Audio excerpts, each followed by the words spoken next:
earlier in the season, and you probably heard me talk about the Warriors early in the season where I didn't think that they were going to be good. I had them missing the playoffs. And just a couple of nights ago, I'm watching them. And I got new information now. And I'm thinking to myself, yo, can these dudes do it again? Can they do it again?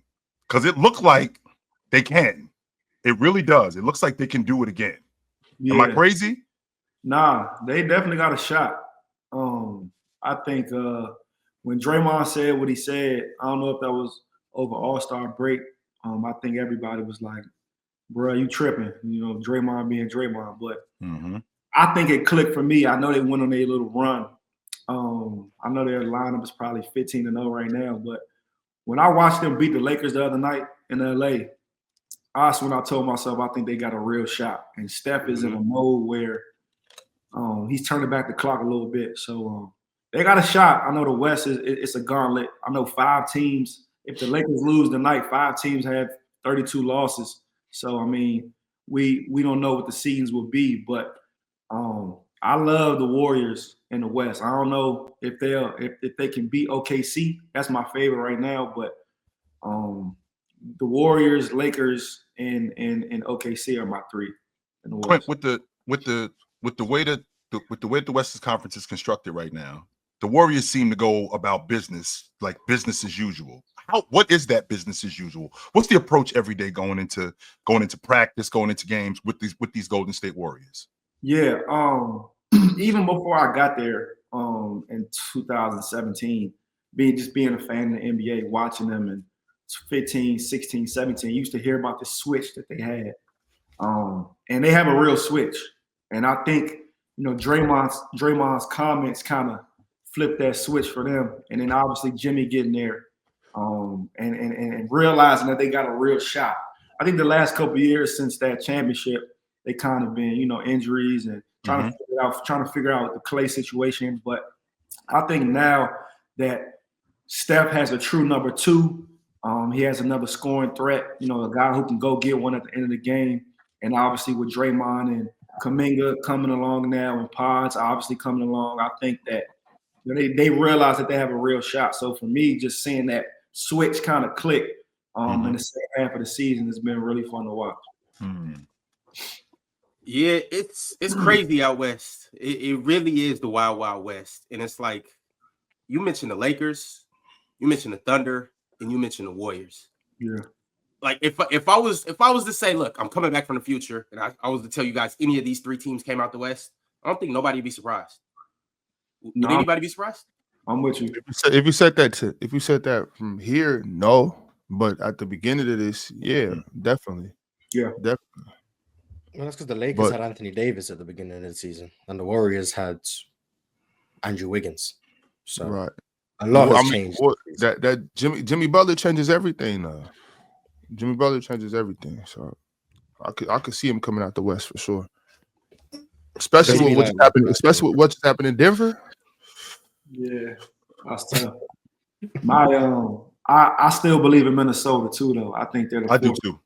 I love Minnesota. I mean, they just blew a 25-point lead yesterday. Even though after what happened, I think that's an anomaly, Mars. Yeah. I mean, to be up 25, to be up 24 with 7.5 minutes, and for a team to go on a 23-0 run in the last 7 minutes. I mean, I think that's a combination of both the players going to pieces and the coaches. Number one, I'm using all my timeouts. I'm not using one of them or 2 of them. I'm using every last one of my timeouts. I am rotating guys in and out. I'm doing everything I possibly can to throw this team off rhythm. They turned the basketball over late in the game. They didn't have somebody to keep everybody calm. Yo, Q, over there, right there. Hold on, big fella. Hey, they didn't do any of that. Everything was just chaotic.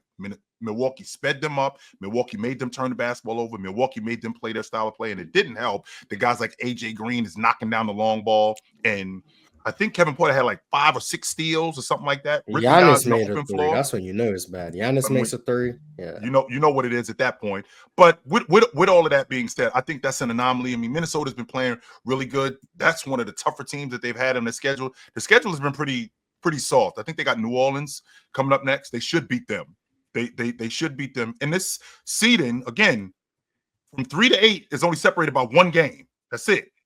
From 3 to 8 is so I could go from 8 right back to 5 by Friday.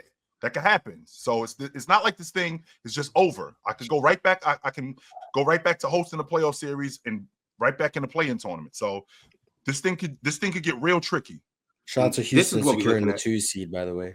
So Houston locked up the 2 seed? The Lakers lost, so the Houston Rockets are now officially the 2 seed. Okay. Good work. Unbelievable. Yeah, so this is what the West is looking like right now, y'all. Talk to me. How y'all feel about this? Damn, this 4 through 8 is ridiculous. Really 3 through 8. Yeah, Well, it's 3 for you. Yeah. When I said Houston was going to be a top 5 seed before the season started, I had y'all closer to 5 than the 2. So I'm not going to take credit for any of this. Let's make sure we clear on that right now. I'm like, I told y'all that. No, I did not. No, I did not tell y'all that they was going to be this good. That is just not true. I was going to be happy with the play-in and we make it into the playoffs that way. But. Right. So, I mean, Houston locking up that 2 seed is that's a big deal. We might be looking. That's a big deal. That's a big deal. Show. It's a big deal for Minnesota. It's a big deal for a team like that that's got their eyes. They're licking their chops for that 7 seed. Okay. I think they could beat Houston. What I'm saying that's no a fact, team in the West wants to be in the play-in. Like speak about how dangerous the Warriors. No one's like, yeah, let's stay in the play-in so we can play Houston. No one wants to play 2 play. Minnesota. They are guaranteeing themselves to beat Memphis in that one game. If they got Memphis, you know what I'm saying? Like they want that 7 seed. And that's not a knock to Houston. That's just looking at the matchups and realizing Houston is the best route. Which is kind of crazy because they probably are, but no one wants to be in the play-in. You think if the playing game is in Memphis, you still believe Minnesota can beat them if it was a 7-8 matchup? Yeah, I do. I think Minnesota is just better than Memphis. I think they're pretty confident in that. Quinn, how you feel about Memphis? I like Memphis. I like their nucleus. You like Memphis? I like their No, Ron trying to get a cosign here. He really is. I don't like that they fired, Taylor right before the playoffs. I don't like that. I don't respect that. Obviously, I don't like what the Nuggets did yesterday, but I like Triple J, and D Bane. I like Edie. I know the kid Wells went down last night, which is a big loss for them. Yeah, that was crazy. I like Luke Kennard coming off the bench. I think Pippen's son gives them a verve coming off the bench, picking up full court. Getting Ja off the ball a little bit. I like what they do, and I think they've been there. Like they've been, the 2 seed and lost early. They've been in the playing game. I remember when they beat Steph in Golden State. So I know Ja likes them lights, and I think the last, obviously with the stuff he does, the antics. He's been playing his butt off the last couple weeks. So I would love to see that Ja Ant match up. That 7-8 for sure. Now, Q, one of the biggest problems that Ja's had this season with Memphis, with the way Taylor Jenkins was running things, was he was off the ball and he wanted the ball more in his hands. Now, I understand the logic of having Scottie Pippen with the ball in his hands, but if I got those 2 guys on the floor, I definitely want the ball more in Ja's hands. But Ja also, to his detriment, his jump shot hasn't been what it was. Yeah. Do you think that had a lot to do with him playing off the ball more? Do you think that had a lot to do in terms of his overall offense, just as a scorer, getting downhill, getting to the rim, his stop and pop game? Would that have anything to do with him playing off the ball more? I think, as a hooper, when you got the ball, when your usage rate is up as it was, you kind of have the green light to do whatever you want. As if more you off the ball, I think you got to kind of be more selective of, I can be aggressive here. I gotta play make here. So I think he was kind of getting used to that. But obviously, I think he's better, when he has the pill in his hands, making plays, scoring, and getting guys the ball. So I think he had to really get adjusted to that because I don't think he's ever not had the ball, since probably high school. He had the keys at Murray State, and obviously since he's been in Memphis. So I think it was a little adjusting to do. I know him and the organization had a little riff about that. But, he's still, I think, a top 20 player in the league, top 15 guy, talent. So since we on that subject, because Mars already told me that it's 10 point guards in the game better than Ja Morant. He did say that, but that's playing better than Ja Morant. Let me make sure I get that right. I don't want to put words in your mouth, Mars, but I got a question for you guys because I was thinking about this yesterday, and sure, Mike Malone got axed, Taylor Jenkins got axed, and y'all know we live in a copycat league. Is there a world where Memphis goes deep in the playoffs and Denver goes deep in the playoffs, and now organizations go, this is the way to go. Fire your coach right before the playoffs. Hell no. yeah. That would be a ridiculous thing to start. This what I'm saying. This what I'm thinking. We gonna fire our coach and go. Memphis ends up in the West Finals. Denver ends up in the West Finals, or they end up in the NBA championship. Maybe this is the way to go. He could get us here, and then we'll have a shakeup.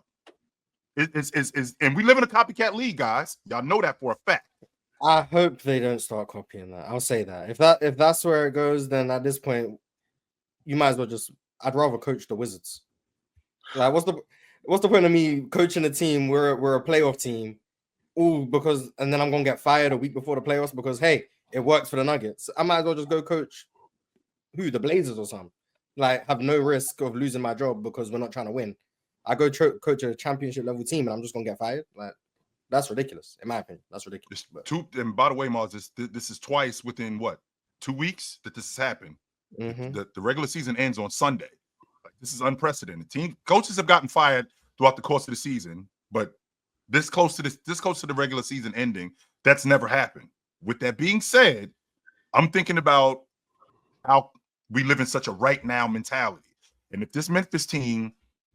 Because we did see them get busy. I mean, don't forget they were the number 2 seed at one point, and this wasn't that long ago that they were the number 2 seed. So for them to get hot and get rolling, and then Denver was also at the top of the Western Conference. For them to get hot and get rolling, and we end up seeing both of these teams make deep runs. You know how organizations are. But what would be the incentive for other teams?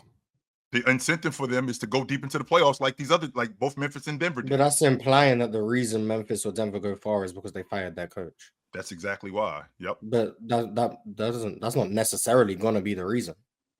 So it'll just be, these teams did this, so that means if we do this, we can do it too. Like, well, I'm glad you brought that up, Mars, because again, even though it might not make a lot of sense with what's going on in Denver right now, right? Because to me, it doesn't make a lot of sense. But maybe the idea of listening to a new voice this late in the season, and especially just going on it, like you've said to me in the past, can I get 6 weeks of Steph Curry? Can I get a month of Jimmy Butler? Well, this assistant coach who has been coaching us when Taylor Jenkins has gotten thrown out of games, we've been really productive.